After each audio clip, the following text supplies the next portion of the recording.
Hello, this is Mark from Deer Creek Malthouse. I'm guessing we're live here. We are. We're just waiting for everyone to join. I think we have everyone here. All right, Mark, I'll let you take it from here. We made it to happy hour. All right, thank you, everyone. Excited to hear this conversation and to try PA Pride. All right, just updating my name there. Yeah, welcome. So this is the happy hour portion of the Grains and Revolution conference. My name is Mark from Deer Creek. We're the sponsor of the happy hour. Thrilled to be here and joined by a few friends or panelists, if you want to call them that. And so far you've heard from a lot of chefs, farmers, bakers, millers, historians, showcasing a diversity of grains and a whole bunch of different culinary applications. We're going to talk a little bit about beer, specifically craft beer during this segment. It's going to be a light, free-flowing agenda. We're going to talk, we're going to taste. And like I said, I brought a few friends with me online. Maybe you can wave quick. And I'm going to let them each tell their stories a little later. But we've got Tess Hart from Triple Bottom Brewing Company, Mike Potter from Black Brew Culture in Pittsburgh, and John Trogner from Tröegs Independent Brewing Company. Along the way, if you've got any questions, you can type those into the Q&A portion of your screen, and we'll do our best to try and get to some of those along the way here. So yeah, my name's Mark. A little bit about our story. So Deer Creek's a very mission-driven company. We were founded back in 2014 to try and improve the regional grain value chain for all stakeholders. So from the jump, we were really thinking a lot bigger than ourselves. PA has a lot of really old breweries, the oldest actually, Yuengling in America, produces some of the most beer by volume of any state. Yet at the same time, there really wasn't a whole lot of grain that was coming from the region for most of the beer that was being produced. So that really was kind of what drove our work early on, to try and shorten the value chain, decommoditize ingredients that were being used for beer, and just strengthen the value chain for everyone and try and create a more sustainable, equitable food system. And for us, that really kind of started with building infrastructure. So there wasn't any malt houses. We started growing grain, processing it, turning it into malt. And for those who don't know, to make malt, you sprout grain and then you dry it and cure it in different ways. And you can create a range of styles, colors, and flavors that can be used to produce beer, spirits, or certain foods. And that was really where we started.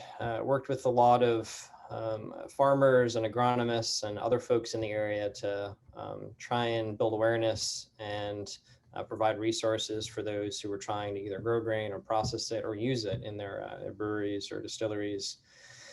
And did a lot of advocacy work too, and continue to do that. So we founded the Philly Grain and Malt Symposium with some friends, and really as a way to try and create a convening event to build the grain and malt value chain, bring everyone together, talk about challenges, opportunities, and really kind of three primary goals for that event: network, bring people together, educate, and share products made with grain and malt. Now in our, I guess, 6th year.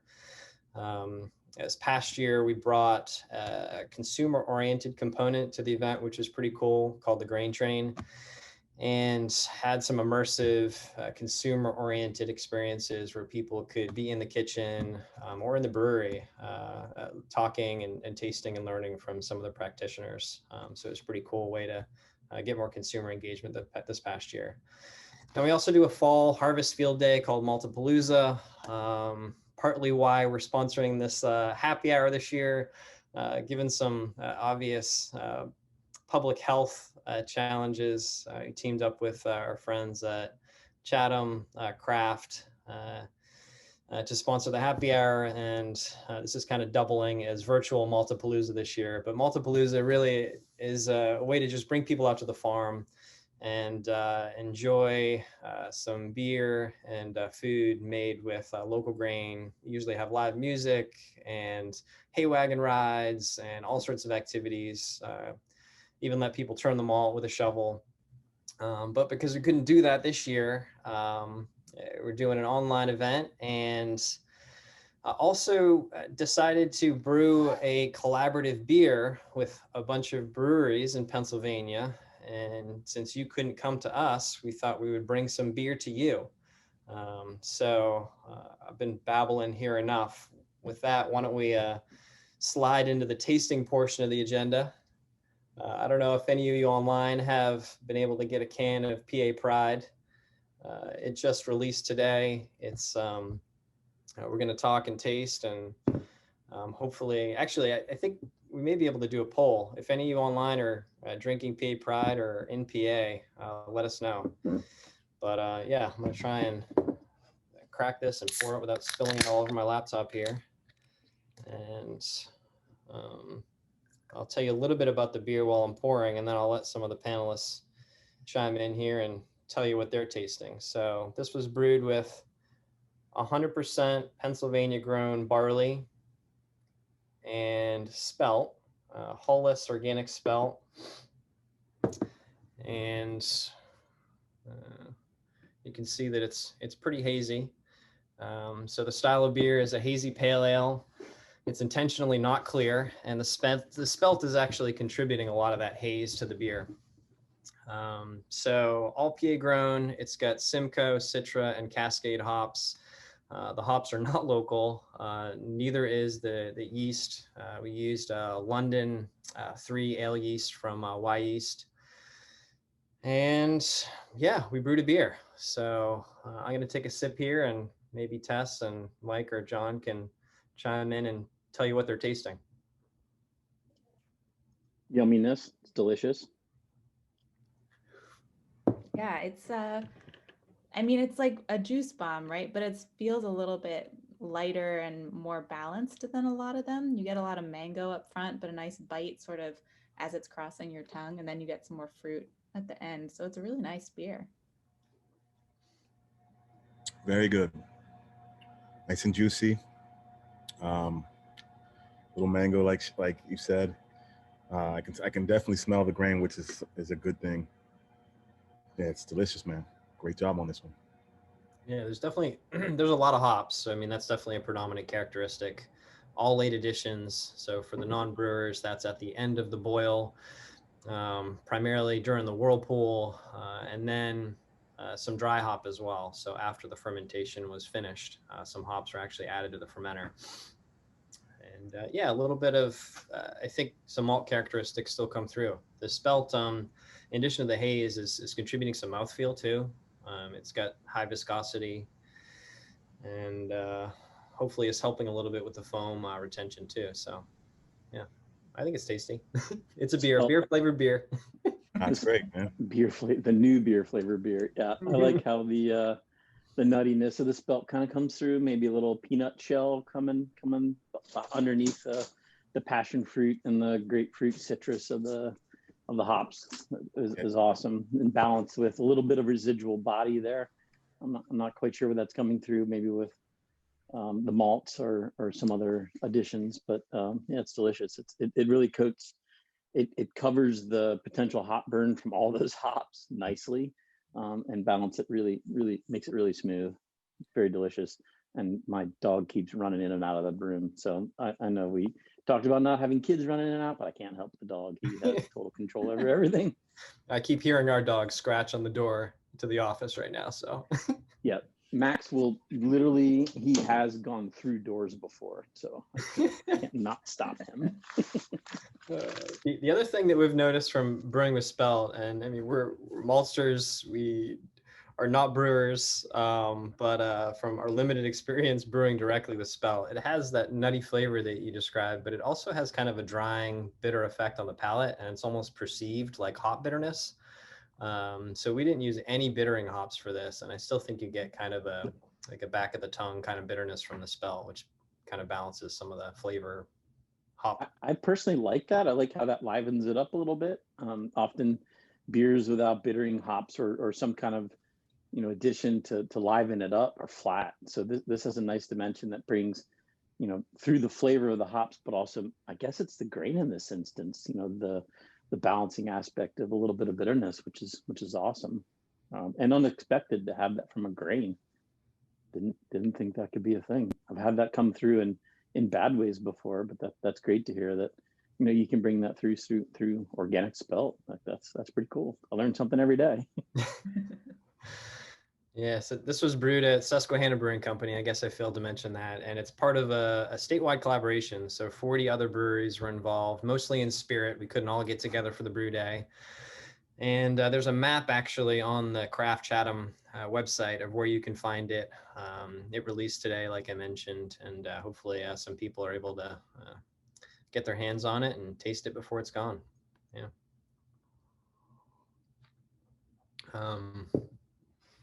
Why don't we, while we're sipping here,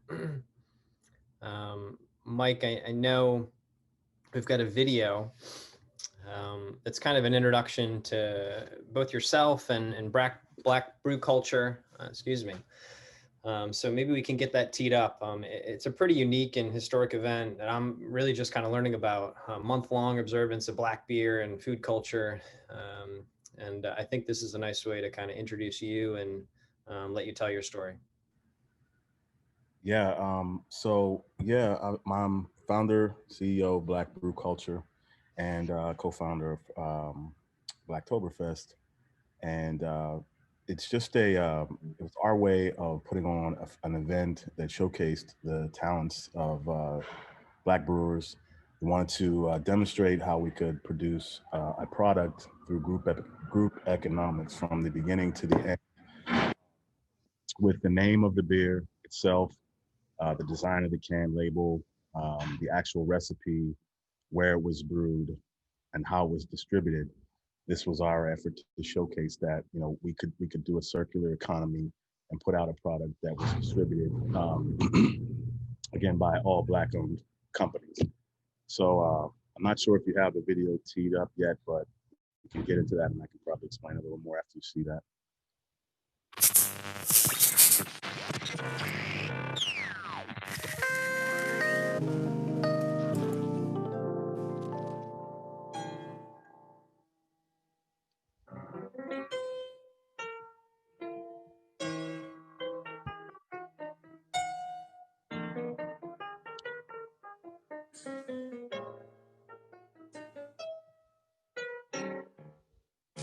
I think what you're trying to ask is why am I so insistent upon giving out to them that blackness, that black power, that black pushing them to identify with black culture. I think that's what you're asking.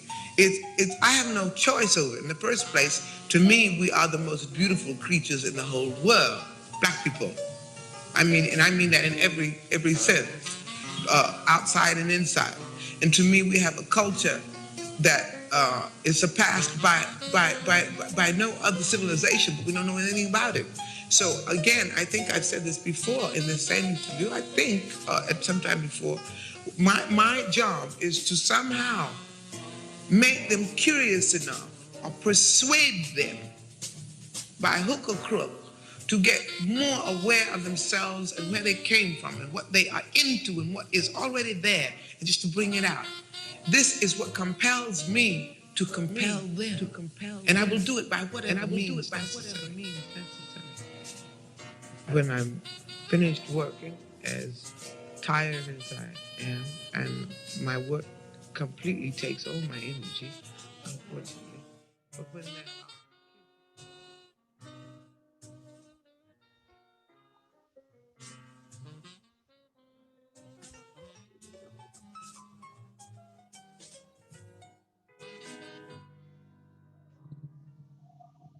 nothing remains.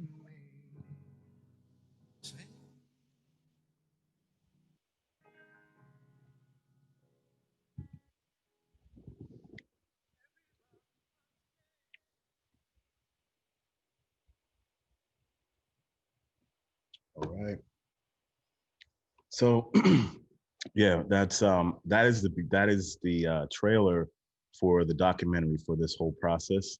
It is called Evolution 20 Blacktoberfest Evolution 2020, and we just felt like this was a crucial year to demonstrate just a new way of thinking in regards to the beer industry and how Black people are looked at or focused on or participating in. And we were able to, at this point in time, we have roughly 60 Black-owned breweries. We were able to get 8 to fully independently join in on this collaboration. We used sourced everything as much as we could locally. We did a honey roasted squash in the mash, which turned out really well, and we did it as a traditional Marzen style ale. Came out really, really well. Did this with Tito Simmons Valenzuela. He's the owner of Dirtbag Ales in Fayetteville, North Carolina.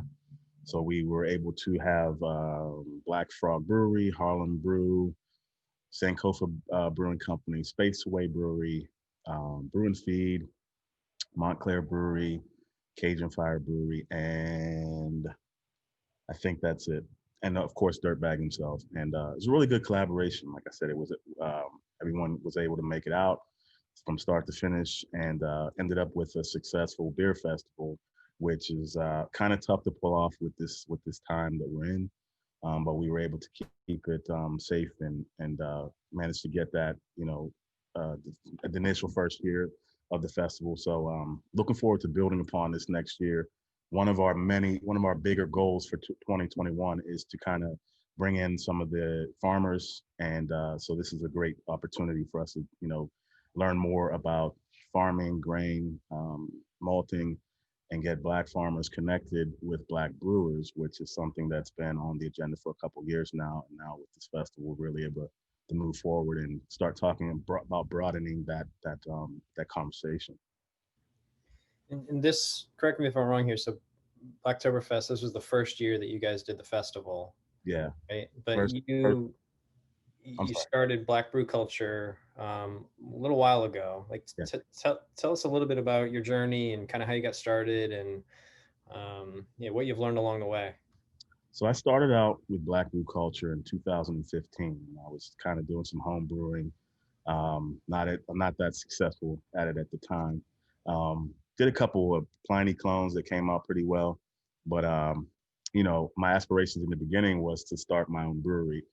But I just didn't realize how difficult that was, and learning to make beer and then run a business, 2 separate monsters. So one of the things that was always an underlying kind of a thought was how many other Black people are in the brewing industry, and are they accessible? This was 2013, 14, 15-ish, and over those 3 years, maybe 2, maybe 3 that surfaced.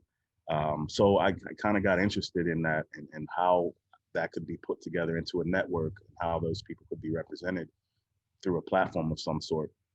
So the first person that I actually reached out to and got successfully was Celeste Beatty from Harlem Brew, which I still work with extensively to this day. But she was the first person that I got in touch with and understood her role as being like one of the first African American brewers in the U.S. and just started to feel my way out as how we could be of service, how we could provide a bigger platform. So we continued on that mission and then grew into event planning. We've done collaboration beers, we've done festivals, and now we are here with Black Table, Black Tent, which is a panel series that we created, just designed to have that conversation every year about what are the needs of Black-owned brewers, how are we advancing as a collective, how are we expanding that conversation of diversity and inclusion, and more importantly, equity and ownership. So it's been a great journey thus far. We've made a lot of strides. We've done a lot of great partnerships, and happy to be talking to you guys today on this panel, drinking PA Pride. Yeah, I'm glad you're here too. I mean, there's very clearly some inequality in craft beer, and I was surprised during my search just how few Black farmers there are too.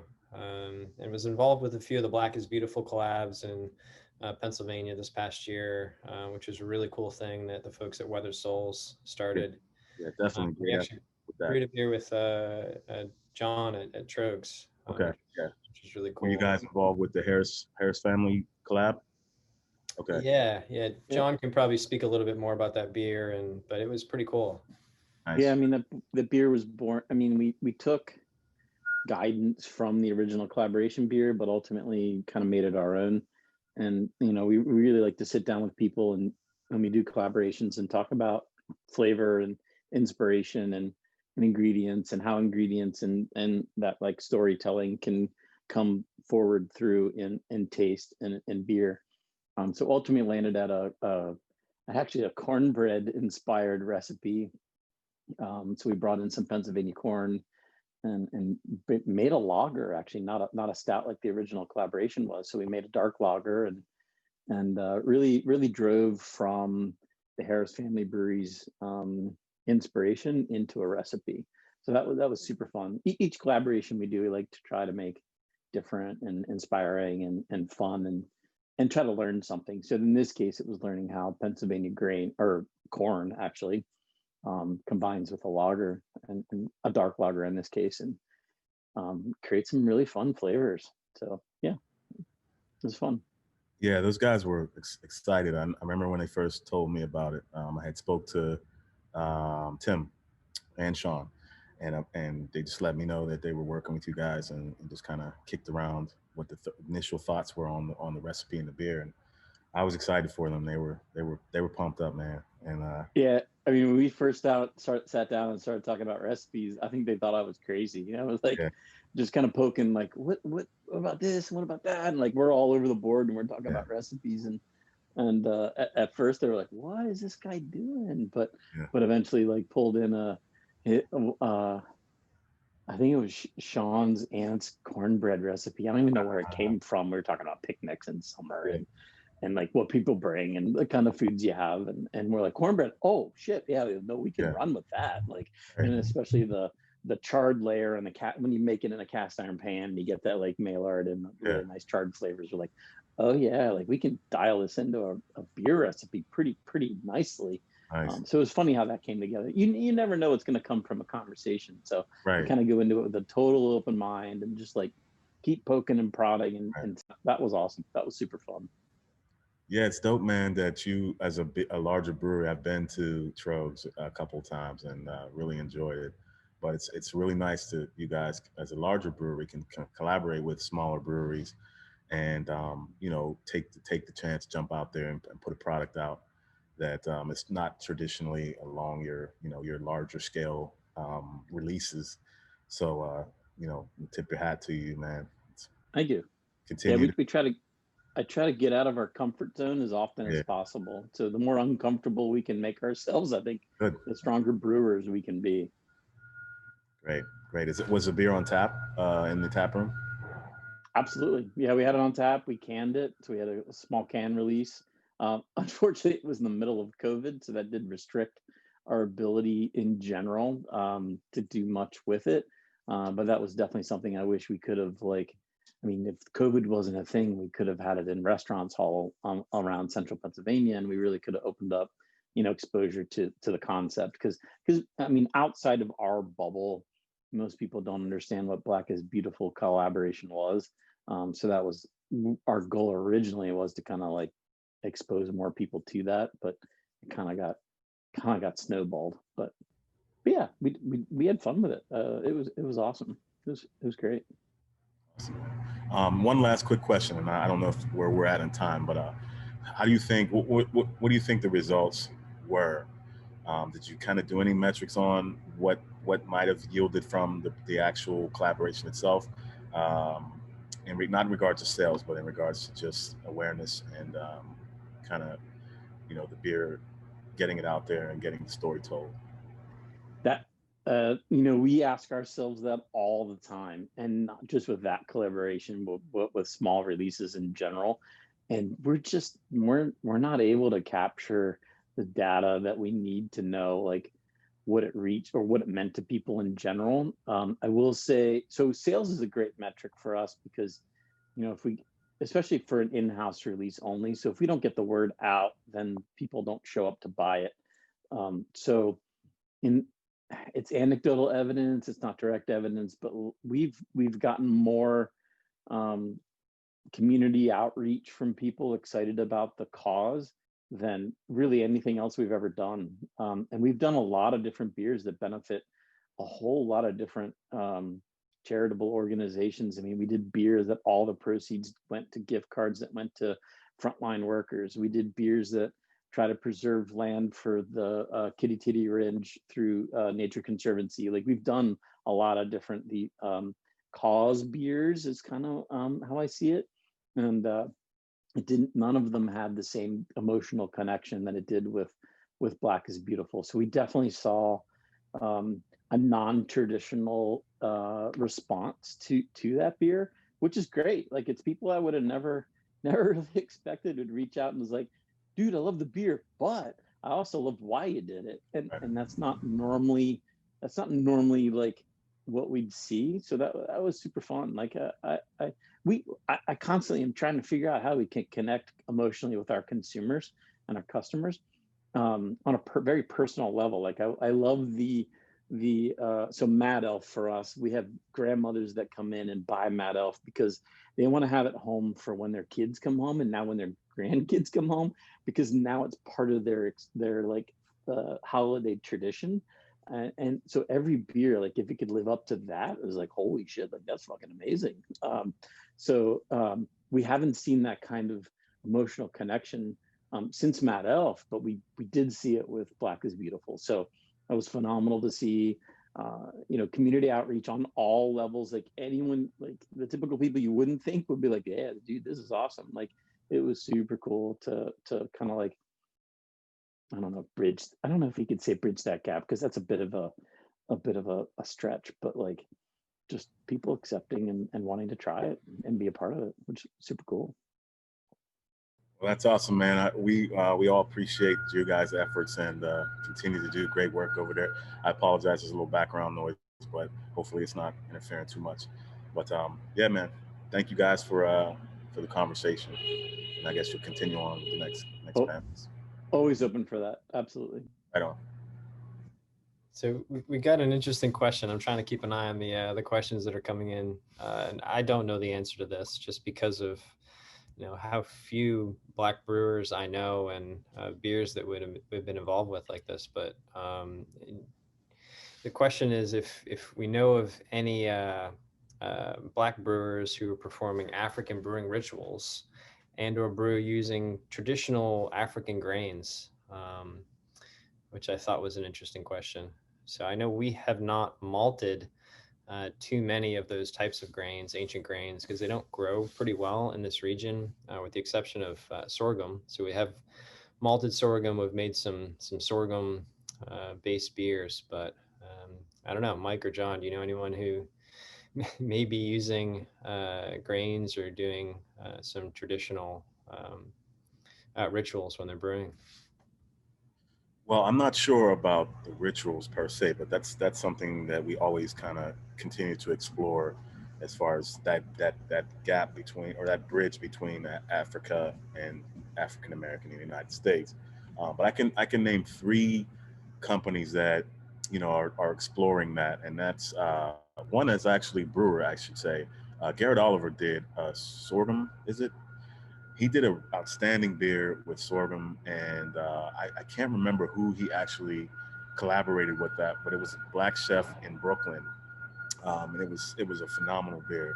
So he's been exploring and experimenting with that for at least 4 or 5 years. Background noise. Sorry about that. What? Did they just crash? Like, what happened? Yeah, they freaking long story. But of all nights, tonight they have like a night delivery in my warehouse. So, and then there's Celeste Beatty's always experimenting with different ingredients from, you know, ancient ingredients and ancient techniques. And then I know for a fact, and this is really good beer, Brianna Breaks, who owns Spaceway Brewery in Rocky Mount, North Carolina. She does a stout with cardamom in it that is just phenomenal. But that's a great question, and that's something that, you know, the more we can delve into that subject, we'll definitely put those recipes and those beers on our platform. Hey, Tess, why don't you hop in here and tell us a little bit about Triple Bottom and how you got started. I mean, you guys have a very clear social mission for your immediate community in Philadelphia and your Triple Bottom line. And I'm sure folks would love to hear kind of how you guys are approaching making an impact with grain and beer. Yeah, absolutely. First, I'm very sad that I haven't been able to try the Black is Beautiful collaboration. My family recipe is corn pudding, which is kind of similar. So I'm curious if there's any similarities there. So I'm one of the co-founders of Triple Bottom Brewing Company. We are here in Philadelphia, just over a year old. We turned one in September. So at this point, our experience as a brewery that was based entirely on taproom sales is completely different than what we expected, and has been more than half of it during the shutdown. So we've pivoted to cans and mostly direct to consumer, but we're sort of starting our distribution now, just trying to figure out how to get through winter. But even though we opened this past September, we've been a work in progress for many years, as I think most breweries are before they get started. It's a really long, tedious process, as Mike sort of alluded to. Like, it's just, there's so much red tape. I mean, even just the red tape alone in Pennsylvania slows you down so much.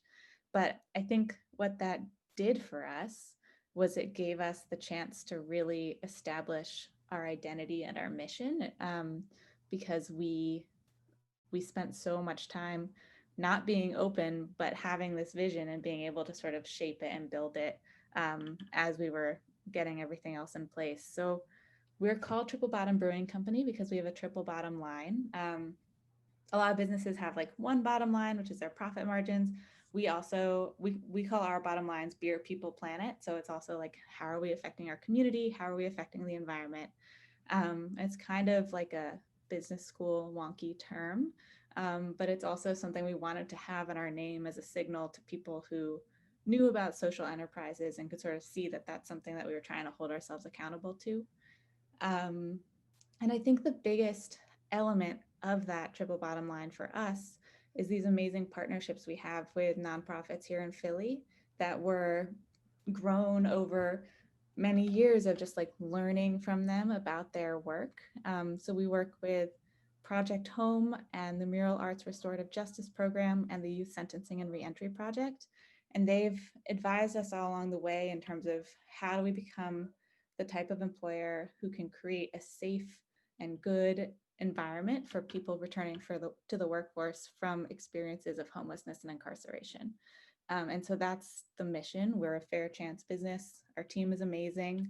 About a third of our team are folks we met through these nonprofit partners.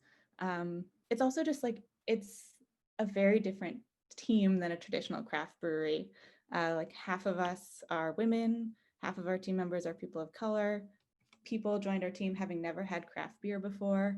And so there's been this like very deep educational journey for all of us. And it's great. And it's hard right now because so much of the experience of the brewery is walking into our space and like feeling how different it feels.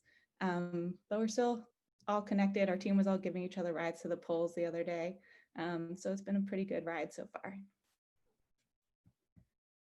Yeah, it's definitely been a crazy year, and especially in Philly. I mean, and recently too, with just a lot of social unrest and election stress, and it's a crazy time to be a business owner, a human, a brewery in Philly. Everyone in Philly right now needs like a raise, a vacation, and a therapist. Like it's just, it's been a lot. Yeah. Well, I admired what you guys are doing, and even before then, I mean, you visited the Malthouse before you guys even opened your doors, and Yeah. was just really excited about how you guys were approaching brewing beer and it being more than just putting liquid in a glass or a can. And you know, I kudos to all you guys are doing. Thanks. Yeah. We had a question that just came in while Tess was telling her story. That's also pretty interesting about how much grain is being used in Pennsylvania for beer, and what consumers can do to support the effort. So I wanted to maybe address that quick, and maybe in the context of Tröegs and how you guys approach recipe development, John, in designing beers, sometimes around ingredients. You guys are masters of ingredients, and watching you with the Black is Beautiful collab and the guys from Harris Family, just like Sure. smelling hops. I know this is a grain-based discussion, but and trying to figure out kind of how you were going to design the beer. Yeah. You know, on a recipe, like a per batch basis, you know, that was maybe 300 pounds of corn. And the PA Pride beer that we're drinking right now is maybe 6,000 pounds total of both barley and spelt. But yeah, there's definitely an opportunity for more grain to be used for brewing, distilling food in Pennsylvania. And in terms of what consumers can do to help, I mean, beyond buying beer and asking, you know, the people that are making food and beverages where they got, you know, their ingredients, you know, maybe you can comment on kind of your guys' philosophy, because you do a lot there. I'll probably dial back a little bit and talk a little bit about Tröegs. So, because most people don't probably know who we are. So we're Tröegs Brewing Company, has been around since 1996, founded by my brother Chris and I. So two brothers found a brewery. Not only are we brothers, we're also two brewers. So the whole brewery is based on brewing. We were born and raised in central Pennsylvania. We both left central Pennsylvania to go to college. I went to Philly. I didn't go that far, not that adventurous. Chris went out to Colorado. And kind of from there, we found our path. We knew we wanted to start a business of some kind. We just weren't quite sure what it would be. And Chris, going out to Colorado, found brew pubs and breweries to be pretty intriguing, and kind of convinced me to get into that mindset as well. So, make a long story short, the two of us became brewers. I became one through moving out to Colorado and getting a job at a brewery. He became a brewer through going to a brewing school in England, and learning, and started as a home brewer, kind of got his feet wet that way, and then went to brewing school and solidified it. So we moved back to central Pennsylvania and built a small brewery in a time where no one knew what craft beer was. They have no idea. They knew what Yuengling was, which was awesome. So they'd go to the bar and order a lager and get a Yuengling lager, which some people in our age complain about, but we were like, this is great. The incredible support that Pennsylvania has gave and given is why we are what we get to be today. And that kind of goes towards the question you asked, like, you know, being born and raised in central Pennsylvania and moving back to the area to start a brewery, we thought it was very, very critical to give back to our community in as many ways as we possibly could. And agriculture to us is paramount in brewing in general. It's really hard to brew phenomenal hops in Pennsylvania, I will say. But boy, we can make some great grains here, like through barley and wheat and spelt and rye. Wow, there's all sorts of stuff that grows really well in Pennsylvania. So we kind of shifted our focus to, I mean, we're 24 years in, and holy crap, the brewing industry is incredibly hard to make a living in. It's definitely not a get rich quick scheme. Like, it's super hard to get people to continuously drink your beer. You have to be at the top of your game. You have to be coming up with the recipes all the time, and you have to have a reason for it. So it's been a bit of a challenge for us to concentrate on anything other than survival for as long as we can remember. But along the way, we're working on community the best we possibly can. So agriculture to us is the basis of that. And the best we can do with brewing, we started with actually honey, believe it or not. We have a holiday beer we came out with in 2002 called Mad Elf. Cherries in Pennsylvania, we have some great cherries here, but they didn't have enough for us to do for the beer, and the cherries didn't really come out. They didn't harvest the right time for us. But boy, honey, we could ramp it up with honey. So we started with tons and tons of, literally tons. I think we're up to like 50 to 60,000 pounds of honey a year that we get from Carlisle, Pennsylvania, for a bunch of little apiaries all around Carlisle, which is awesome. And then kind of ramped it up. So, and I'm all over the place on this answer, but to get there, grains are well, grains and, believe it or not, dairy, which is a different conversation altogether, collaboration wise. So we formed a couple, not formed, we came up with a couple different recipes that take Pennsylvania grains and are a component in two of our seasonal beers, Lolly Hop and Field Study, which come out and are critical component in regards to flavor, not only flavor, but haze. And haze, I saw one of the questions was about haze, can be a really nice carrier of hop flavor, believe it or not. If you build your haze in a certain way, it holds the hop oils in the beer and carries it to your taste buds. So not all haze does that. Some haze actually carries so much through that it becomes like off-putting and astringent and like terrible. But if you build it right, you can bring in really nice flavor and aroma through haze. So we have Lolly Hop and Field Study that are taking up about 100,000 pounds of barley a year. In comparison, for us, we do 9 million pounds of barley a year. So it's a very small component for us, but for the industry in Pennsylvania, it's at least a start. So we're promising to buy, that 100,000 pounds, and those beers are doing awesome. So we're going to continue to buy that and grow that every year. We're expanding from that point. This year we we just brewed our first batches, actually with Deer Creek malt. Trogner, a beer near and dear to my heart, is a highly malt-centric beer. We've altered the recipe to include Pennsylvania barley. So we're hoping now to ramp that up and have at least 50,000 pounds a year, if not more. We can constantly feed into as Trogner grows, so can our use of Pennsylvania barley. So we adjusted that classic recipe that's from 2002. That's hopefully people know, but the people that do know, love, can become a carrier of the cause of Pennsylvania barley. And we hope to expand that as much as possible. And I just started working on that haze component that we talked about. So haze comes from all certain different places, and unmalted wheat, if it's a certain protein content and has some other components in it that we need, can really carry haze through really nicely.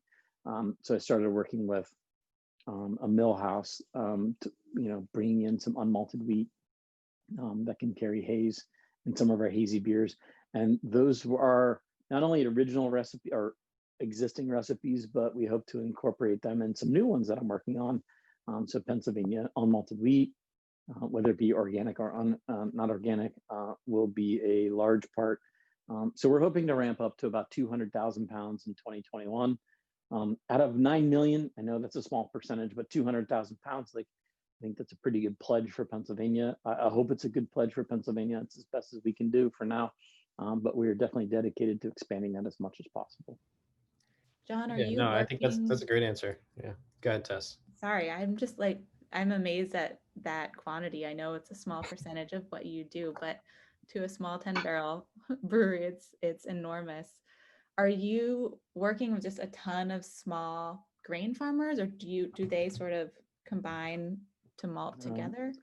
I really don't have the bandwidth to do that, quite frankly. You know how it is. There's so much in the day to deal with.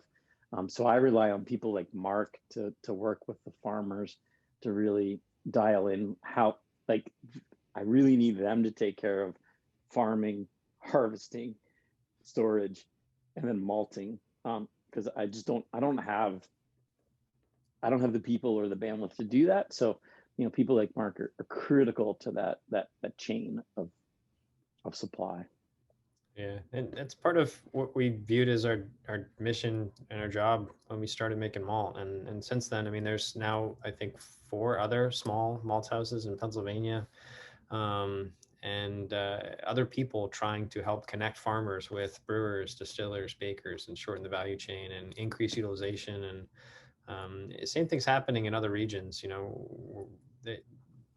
There's a wave of people trying to, for both food and beverages, help provide a local source of supply, and not rely and decommoditize both grain and other ingredients for food and beverage. So yeah, it's just really cool to see how you guys, John, like design beers around ingredients and then sometimes reinvent existing brands to use local ingredients, and just really cool to see what you guys do. Thank you. I mean, it kind of depends on what the muse is and what the recipe should be. So we try to talk through. There's a team of us that sit in a room and talk through what the beer should be and try to drink it in our head first. And what's why we just ask why. Like, why should the be here? Why should the beer taste the way it does? And what should the ingredients and process be to get there? And the answer to that can be all sorts of different things along the way. And that's actually the fun process. So Tröegs in general is a collection of people that are super curious about the why and want to master their craft. And it doesn't have to be a brewer. It can be anything. It can be anything from mastering your craft in sales to mastering how well you can design a piece of art that goes on the can, to how well you can have customer service for the customers come in the door. That's just Tröegs in general, is that constant looking to have continuous improvement along the way. Yeah, one thing that you made me think of when you were talking about your story and kind of how you approach recipe development and marketing, and this is an agricultural product, and there's an educational component of communicating that to consumers. And grain isn't often the most sexy ingredient in beer, but for Mike, John, or Tess, any ideas or success stories you have of how you've kind of used grain? You just shared a few, John. The Lollihop and Field Study, I think, are great ones, and Trogner, but it's a challenging thing to do. We're a wholesale business. We sell ingredients to brewers, distillers, bakers, and we have very limited interaction with consumers. But how do we tell that story and use grain to kind of drive change?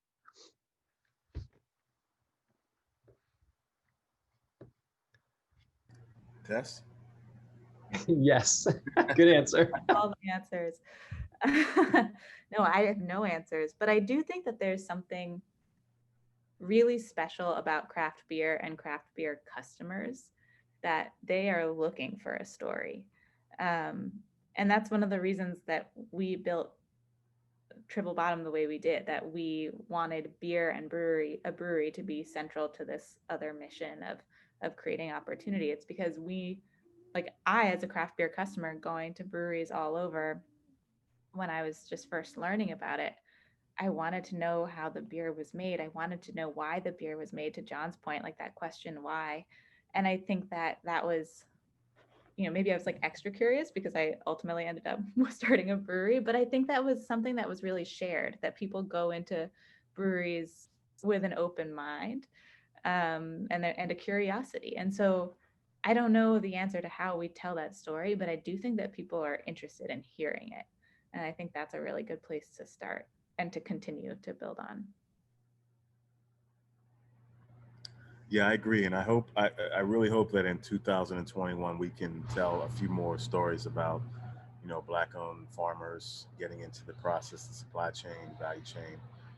That's one of our big missions, because, like you said, Tess, the story is what kind of has helped Black brew culture, kind of thrive in and of itself for this, the short period of time that we've been in existence, because we have tales to tell and we have stories to tell, and the more you can add on to that, as far as we've yet to tell a story about the actual grain coming into the picture, and how black farmers or producers are able to get adjuncts, grain, any form of product into the beer. So that's giving us future stories to tell, um, up in at 21, 22, 23 and beyond. So we'd like to get, I'd like to be able to tell stories like John, at some point, Wouldn't we all? Yeah. I mean, so if you think about it, like I don't know if you think about it, but I think about it all the time. Like when we started, like we Never. were begging people to just try the beer. So like, I swear, for the first 3 years we were in existence, the only people that drank our beer were the people that knew us, and we were like begging them to buy it, and they like felt bad for us, so they like bought the beer. It was before craft beer was even like, they didn't know, the craft beer wasn't a term, like we called microbreweries. So it wasn't until like year 4, actually, quite frankly, it wasn't until year 5 when we came out with Trogner, and it was a malt-centric beer, so it had nothing to do with hops. So I hear what you're saying about like the glory of hops and how people talk about that all the time. But we made Trogner, which was like a weird nickname for us. Our last name's Trogner and Trogner, like ha ha ha. That the beer came out that we were like, holy crap, people care about the story behind the beer just in general. So we came out with Trogner, we had Nugget Nectar, we had Mad Elf, we kind of opened up our horizon in regards to creativity, on all this large spectrum of ingredients. It wasn't just hops by any means. Most of it actually was malt based. Things happened and things grew. So I definitely, from our experience at least, it's not a hop world, it's a malt world. Malt's been a pretty paramount part of what we've done. Everything from Trogner to Mad Elf to all these other beers in between. We do a lot of lagers that people love, but ultimately it comes down to the story, and it comes down to the why. And people, like, again, in '96, they didn't care about the why. They talked about liquid, they talked about boxes, they talked about product, all terms that I've outlawed in the brewery. Like we don't say these terms. The fact that I'm saying them right now, if any of my people hear me saying it, they're gonna call me out. We're recording this, John, so they're gonna see that. I know. They're gonna call me out, but like that's not how we talk about beer. We talk about mastering your craft, understanding what ingredients do, and like it's the art and science of brewing put together to come up with something that tastes super unique and interesting, and that's ultimately all that matters. If we're proud of what we're doing and we can explain the why. Like if we make something that we don't know why it tastes the way it does, it kills me. I'm like, what the hell happened? Like I should understand every single component that went into this recipe and why it tastes the way it does. And it's almost always, well, water-based. I'll start with that. But then malt-based. That sets the basis for everything we do. And you asked earlier, like, what can a customer do or a consumer do to help that cause? And it's really just care.